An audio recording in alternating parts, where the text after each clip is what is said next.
오늘 이 영상은 경제와 관련된 제 유튜브 영상을 보고 질문하신 10대 청소년들과 20대 청년들의 질문에 대한 대답의 형식을 취합니다. 저도 다시 한번 확인하게 된 것은 어릴 때 보고 듣는 것이 정말로 중요하구나. 시장 경제에 대한 오해는 기독교인들조차 예외가 될 수 없을 정도로 심각합니다. 성경은 돈과 물질에 대해서 비판적으로 기술해내온 구절들이 많기 때문에 마치 기독교는 반자본주의, 친사회주의적인 것이라고 오해하는 분들이 많죠. 그러나 이 짧은 영상을 통해서 청소년들이 마음을 새롭게 함으로 변화를 받아 그들의 마인드를 바꾸고 하나님이 만드신 이 창조 질서에 대해서 좀 더 정확한 이해를 할 수 있게 된 것을 다행스럽게 생각합니다. 많은 질문이 있었지만은 가장 대표적인 것은 정의에 대한 것이었습니다. 사회적 약자, 사회적으로 약한 집단을 돕는 것이 정의고, 어떤 청년은 이런 말도 인용을 했던데요. 아마 좌파 성향의 어떤 목회자 발언이었던 것 같습니다. 그 질문 요지는 정의가 없으면 예배도 성립되지 않는 것이 아니냐. 굉장히 놀라운 얘기죠. 예배라는 것은 하나님을 경배하는 것입니다. 그런데 정의가 있어야 예배조차 성립된다. 하나님 이전에 정의가 있다는 식으로 오해될 수도 있는 발언들입니다. 그런데 이런 생각들, 성경에서는 정의를 강조하고 있기 때문에 정의가 실현되지 않는 것은 기독교인으로서의 자세가 되지 않는다. 그래서 사회적 약자와 사회적 약한 집단을 돕는 것에 반드시 기독교인들이 앞장서 나가야 한다. 그렇죠. 맞습니다. 정의라는 것은 성경에서 매우 중요한 가치 중에 하나입니다. 그러나 분명한 것은 선후가 있죠. 사회적 정의를 실현하는 것이 중요하지만 주님께서 우리에게 먼저 요구하신 것은 내면적 정의입니다. 우리 안에 올바른 하나님의 나라가 이루어지는 것이죠. 그것이 바로 거룩입니다. 우리는 이 거룩을 위해 회개하는 것이고요. 회개가 될 때 세상도 회복이 됩니다. 선과 후가 있죠. 우리는 회개하지 않았는데 세상을 회복시키겠다고 나설 때 매우 위험한 일들이 많이 발생하죠. 유토피아를 만드는 이 지상 천국을 만들겠다는 인간의 모든 시도는 그래서 지상 지옥을 만들어내고 끝난 경우가 거의 대부분입니다. 하나님은 상한 갈대를 꺾지 않으시고 꺼져가는 불꽃을 끄지 않는 분이십니다. 하나님과 나와의 관계에서 내 내면적 정의가 먼저 회복돼야죠. 사회적 정의를 실현하겠다며 나는 회개하지 않았는데 여전히 거룩하고 불결하고 더러운데도 불구하고 다른 사람을 바꾸겠다는 타율적 정의의 실현은 위험한 결과로 이어지는 경우가 너무나 많습니다. 다른 사람을 다치게 하는 것은 하나님께서 기뻐하시는 일이 아니죠. 그것이 아무리 정의라는 명분을 내걸고 있다고 해도 말이죠. 왜 그렇습니까? 창세기 1장 26절, 27절 말씀을 인용해 봅니다. 여기에 대한 대답이 있죠. 왜 내면적 정의가 먼저고 사회적 정의를 실현하는 것은 그 다음입니까? 사람이 다칠 수 있기 때문입니다. 내가 먼저 회개해야지 그래야 세상도 회복된다는 것이죠. 그것은 하나님 우리를 자유의지를 갖춘 존재로 창조하셨기 때문입니다. 창세기 1장 26절로 하나님이 이르시되 우리의 형상을 따라 우리의 모양대로 우리가 사람을 만들고 그들로 바다의 물고기와 하늘의 새와 가축과 온 땅과 땅에 기는 모든 것을 다스리게 하자 하시고, 우리는 삼위일체 하나님으로 흔히 해석이 됩니다. 하나님이 자기 형상 곧 하나님의 형상대로 사람을 창조하시되 남자와 여자를 창조하시고, 그렇죠. 하나님은 하나님을 닮은 모습으로 우리를 창조하셨습니다. 자유의지를 주셨죠. 하나님을 닮아 창조된 인간들은 자기가 원치 않는 것을 다른 사람에게 해서는 안 됩니다. 우리의 이웃들은 마치 내 몸처럼 하나님을 사랑하듯 사랑해야 될 대상입니다. 정의를 실현한다는 목적을 가지고 얼마나 아름다운 명분입니까마는 이 정의라는 이름으로 불의한 사람들을 심판하는 것은 우리의 역할이 아니죠. 우리는 그가 정의로워질 수 있도록 외칠 수는 있습니다만은 선지자가 아닌 심판자의 자리로 갈 때 언제나 세상은 더 불의해졌습니다. 그것이 사회주의 혁명의 열매였죠. 사회혁명이 중요하지만 그러나 그것 이상의 예수혁명이 더 중요한 것이고요. 사회적 정의의 실현은 중요한 것입니다만은 우리 내면의 정의를 실현하는 것은 선행돼야 될 것입니다. 회개를 하고 그 결과 회복이 되는 것이지 순서가 뒤바뀌어 버리면 마치 프랑켄슈타인 같은 괴물을 만들어 버리고 말죠. 그래서 유토피아를 만들겠다는 수많은 사회주의 혁명의 열매들은 피바다로 끝이 나고 말았습니다. 정의를 이룬다는 목표였죠. 사회주의 혁명은 언제나 정의 실현이 목표였습니다. 1%와 99%를 나눕니다. 1%는 기득권 세력이고 99%는 소수자, 약자, 노동자, 농민으로 표현이 됐습니다. 1%를 척결하는 것, 바로 정의를 실현하는 것이고 이 불의한 자들을 척결하는 심판자의 역할을 인간들이 감당하게 되고요. 그래서 이것을 실현하기 위해서 인민주주의라는 게 동원된 겁니다. 사회주의의 짝은 그래서 인민민주주의죠. 시장경제의 짝은 그래서 자유민주주의입니다. 그래서 자유민주주의와 인민민주주의가 뭐가 다를까요? 경제적인 가치가 시장경제, 자본주의 그리고 사회주의로 대변되는 것입니다. 이러한 경제적인 가치를 실현하기 위한 정치 질서가 자유민주주의, 인민민주주의입니다. 자유민주주의는 19살 넘는 모든 사람들이 주권을 갖는 것이고요. 인민민주주의는요, 인민만 주권을 갖습니다. 이것을 그대로 남한에서는 부르기 어렵기 때문에 민중민주주의라고 불렀죠. 민중만 주인이 되는 것입니다. 듣기에는 그럴싸하게 들리죠. 인민과 민중만 주인 된다. 근데 이 인민과 민중은 뭔 거 아니에요? 1% 기득권 세력이 배제된 99%입니다. 불의를 실현하는 저들은 빼버린 99% 노동자, 농민이 주인이 되는 것이고 이것을 정의라고 부르는 것이죠. 정의를 실현하기 위해서 2%는 척결하는 겁니다. 상황 갈대를 꺾어버리고 꺼져가는 불꽃을 꺼버리는 것이죠. 내면의 정의가 이루어지지 않은 사람들이 사회적 정의를 실현하겠다고 나선 겁니다. 인민과 민중 99%의 소수자 약자만 주인이 돼버리면 어떤 일이 벌어질까요? 1%를 척결해야 되는데요. 기득권 세력을 누가 정합니까? 99%가 다 정할 수는 없죠. 너무 많은 사람들이기 때문에. 이 99%를 대변하는 정당이 나옵니다. 바로 정의를 실현하는 집단. 그것이 공산당이죠. 근데 공산당도 숫자가 너무 많단 말이죠. 이 공산당을 대변하는 정치국이 나옵니다. 근데 정치국도 사람이 많기 때문에 이것을 대변하는 수령이 나옵니다. 그래서 모든 사회주의 공산주의 체제는 반드시 수령 독재, 끔찍한 독재로 이어졌습니다. 왜 정의를 실현하려면 꼭지점, 바로 피라미드에 정점이 있을 수밖에 없거든요. 정의를 집행하는 사람이 있어야 하기 때문이죠. 자생적 질서를 이루겠다는 게 아니기 때문에.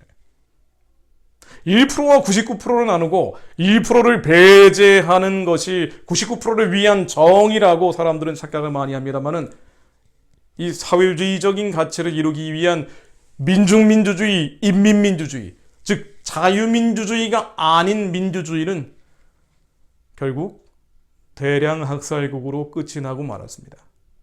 그래서 북한 헌법에는요, 바로 인민민주주의를 정의하는 표현이 나옵니다. 조선민주주의 인민공화국의 주권은 농민, 군인, 근로인테리를 포함한 근로인민에게만 있다. 근로인민에게만 있다는 겁니다. 이게 바로 인민민주주의죠. 일하는 인민들, 즉 99%에게만 있다는 겁니다. 얼마나 아름답고 보암직하고 먹음직하고 탐스러운 하게 돼 있습니까만은 근로인민을 누가 정합니까? 근로인민이 아닌 사람을 누가 정합니까? 조선노동당이 정합니다. 그럼 조선노동당에서 누가 정합니까? 바로 김정은이 정하는 거죠. 근로인민이 아닌 사람들은 얼마든지 처형이 가능합니다. 그래서 사회주의를 이루기 위한 민중민주주의, 인민민주주의는 언제나 공개 처형이 있었고 강제 수용소들이 있었습니다. 지금 북한이, 중국이, 쿠바가, 우리 과거의 소련이 그랬죠. 정의를 이룬다는 목적을 가지고 사람들을 죽였습니다. 그렇게 소련의 혁명이 일어날 때 2,500만 명을 죽였습니다. 당시 1917년 러시아 혁명 때 공산당 선전물을 보면은요, 이런 표현이 나오죠. 그대로 인용합니다. 일만에 자비도 없이 죽일 것이다. 그들이 흘려 넘치는 피 속에서 익사하게 하자. 부르주아의 피바다로 만들자. 1% 기득권 세력들을 없애는 게 정의라는 것이었죠. 그 당시 사람들은 사회주의가 뭔지 공산주의가 뭔지도 몰랐습니다. 그냥 정의를 이루겠다는 거였습니다. 여기에 많은 기독교인들이 동조를 했죠. 베트남 공산화 혁명 때는 600만이 죽었습니다. 한반도의 김일성, 김정일, 김정은 일가가 700만을 죽였습니다. 가장 많이 죽인 공산주의 지도자는 모택동이었죠. 무려 7,200만 명을 죽였다라고 기록된 문건도 있습니다. 중국에 워낙 사람이 많기 때문에 인류의 4분의 1 사이다 보니 얼마나 많은 사람들이 죽었는지 기록조차 없죠. 그러나 모택동의 학살극은 다양한 자료를 통해 방증되고 있습니다. 디퀘터라고 홍콩대 교수가 쓴 인민이라는 책을 보면 이런 문건들이 인용이 되어 있습니다. 남경의 학살자 명단이 올라왔는데요. 모택동이 보고 남경의 인구만 50만 명인데 사람이 너무 적지 않느냐. 더 많은 사람이 처형돼야 된다. 목표치를 정하고 죽였다는 겁니다. 죽여야 됐기 때문에 죽인 것이 아니고요. 한국의 한 지식인이 쓴 책을 인용해 보면은요. 뭐 이분뿐 아니라 다양한 사람들이 모택동을 높이고 있지만은요. 모택동은 인민을 역사 창조의 원동력으로 생각했다. 그는 인민을 중요하게 여기는 사람이었고 철저하게 인민의 관점에서 사상을 전개했다. 사실 한국의 이른바 진보 좌파적 스펙트럼을 가지고 있는 분들은 이런 주장에 많이 동의합니다. 그가 사람을 많이 죽여서가 아니죠. 인정하지 않으려고 합니다. 인민공사라고 하는 공산주의 실험을 하는 과정에서 불가피하게 죽은 것이다. 굶어 죽었다라고 이해하는 사람들도 많습니다. 그거보다는 정의를 이루려고 했다. 중국의 5천년 역사 동안 너무나 많은 불의가 누적되었기 때문에 이 불의를 정의로 바꾸기 위한 불가피한 과정이었다고 이야기를 합니다. 이것이 이른바 진보좌파적 역사관의 대표적인 모습이죠. 중국의 모택동을 잇는 지도자가 등소평이었습니다. 등소평은 흥묘백료라고 해서 흰 고양이든 검은 고양이든 쥐만 잘 잡으면 된다. 실용적인 정책들을 폈고 그 결과 어마어마한 중국의 부흥이 있었습니다만은 이 사람도 역시 공산주의 사회주의자였죠. 문화혁명 당시에는 가장 앞장서서 사람들 척결하는 데 나섰던 사람이기도 합니다. 그러다가 그도 하방, 시골로 추방당했지만은요. 89년도에 북경에서 민주화 시위가 일어났습니다. 등소평은 고민했죠. 경제적인 부흥을 하려고 했는데 사람들이 잘 살고 잘 먹기 시작하니까 이제는 민주화를 달라고 요구한 거죠. 얼마나 많은 사람들이 북경대 학생들을 포함해서 얼마나 많은 사람들이 천안문 광장을 메웠는지 모릅니다. 50일 동안 평화적인 시위를 했죠. 이때 등소평이 결단을 하고 탱크를 동원해서 밀어버리기 시작합니다. 몇 명이 죽었을까요? 확인조차 되지 않습니다. 증거 자료들에 따르면 피가 강을 이뤘다라고도 하고요. 그러던 차 3년 전에 영국의 기밀 문건이 해제됐습니다. 사망자 명단, 사람이 확인된 사람만 10,000명이 넘는다. 2만 명 넘는 사람들이 죽었다는 겁니다. 그 탱크에 깔려 죽어서 말이죠. 중국은 지금도 세계 7대 인권 탄압 국가입니다. 사회주의 공산주의라는 것은 정의라는 것을 이루기 위해 무리수가 동원되죠. 사람을 상하게 합니다. 상한 갈대를 꺾어버리고 꺼져가는 불꽃을 꺼버립니다. 본인도 회개하지 않은 상태에서 인위적인 회복을 향해 나가죠. 내면의 정의를 실현하지 못한 채 사회적 정의를 이루겠다고 나갑니다. 정의를 이루기 위해서 대표적으로 나라의 곳간을 텁니다. 재정 건전성을 무시한 분배 정책을 펴게 되죠. 그 결과 북한은 2017년 통계에 따르면 대한민국 총소득 1년 동안 버는 돈의 114분의 1로 줄어들었습니다. 재정 건전성을 무시한 분배 정책의 결과였죠. 북한이 1년 동안 버는 돈은요, 서울시가 1년 동안 버는 돈의 25분의 1, 그러니까 한 개 9로구 정도 수준밖에 안 됩니다. 대구의 3분의 1, 광주의 2분의 1. 베네수엘라는 재정 건전성을 무시한 분배 정책을 편 정의를 이루겠다고 하면서 부자들에게 빼서 빈자에게 나눠주는 대표적인 사회주의 정책으로 몰락한 나라입니다. 근데 이 나라가 몰락하기에는 굉장히 어려운 환경이었다는 거죠. 영토는 한국보다 9배가 넓고요. 인구는 3천만 명밖에 안 됩니다. 우리보다 2천만 명이 적습니다. 무엇보다 석유의 매장량이 세계 1등입니다. 그래서 70년대 1인당 GDP가 세계 36위. 한국보다 조금 못 사는 수준이었다는 거예요. 세계에서 36위 정도면은 상당히 잘 사는 나라였다는 겁니다. 그러다가 차베스라는 사람이 등장해서 14년을 집권을 하고요. 재정 건전성을 무시한 사회주의, 공산주의 분배 정책을 펴니다. 석유 산업을 국유화했죠. 그랬더니 차베스 집권 말기에 1인당 GDP가 세계 90번째, 36위에서 90번째로 떨어졌습니다. 그를 잇는 마두로라는 사람이 집권하자 2018년도에 46,300% 인플레이션이 일어났습니다. 36위 GDP에서 90위, 이제는 아예 순위 밖으로 밀려나 버렸죠. 마두로 집권 5년 동안 경제는 반토막 났고 국민들의 몸무게는 11kg이 줄어들었습니다. 난민이 100만 명 이상 나왔죠. 그 결과 어떻게 됐습니까? 베네수엘라는 원래 남미와 북미 사람들이 혼혈된 미인들이 나오기로 유명한 곳이죠. 미인 대회에서는 순위권 앞을 항상 차지했던 나라입니다. 그런데 이 미인의 나라가 이제는 성매매의 나라가 되어버렸습니다. 쿠바 같은 나라도요. 베네수엘라 뒤에는 쿠바가 있다고 하는데요.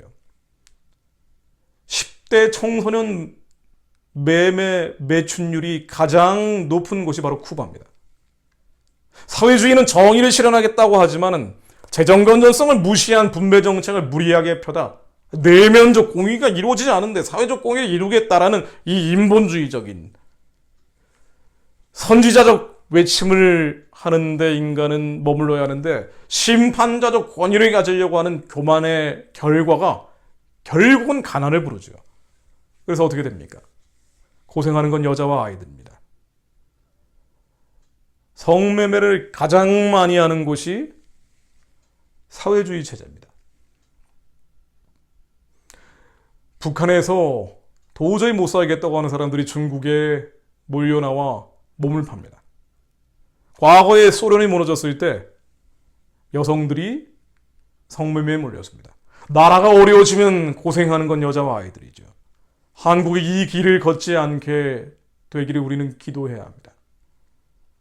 사회주의 공산주의라는 것은 아름다운 정의라는 포장을 가지고 있을지 모르지만 하나님 인간을 자유지를 갖춘 존재, 아무리 약한 1%라 하더라도 우리는 그들에게 회개하라고 외쳐야 하는데 마음을 새롭게 함으로 변화받도록 하나님의 말씀을 전해야 하는데 이리저리고 인간적인 정의 실현의 노력으로 그들을 척결하고 척살하고 미움과 증오와 분노의 철학을 실현하는 과정에서 너무나 많은 사람들이 죽어나가고 설령 죽어나가는 빈도와 비율이 줄어들었을 때조차도 가난과 빈곤이 사회를 지배해버리죠. 이것이 사회주의 공산주의의 열매입니다. 한국이 사명을 가지고 있는데도 불구하고 여전히 정의라는 너울을 걸친 사회주의 공산주의적인 미혹에 기독교인들마저 빨려 들어가고 있는 것은 안타까운 일입니다. 아름다운 언어들을 사용하고 있지만 그 뒤에 있는 실체가 무엇인지 깨닫는 10대 청소년, 20대 청년들이 더 늘어날 수 있도록 우리는 도와줘야 합니다.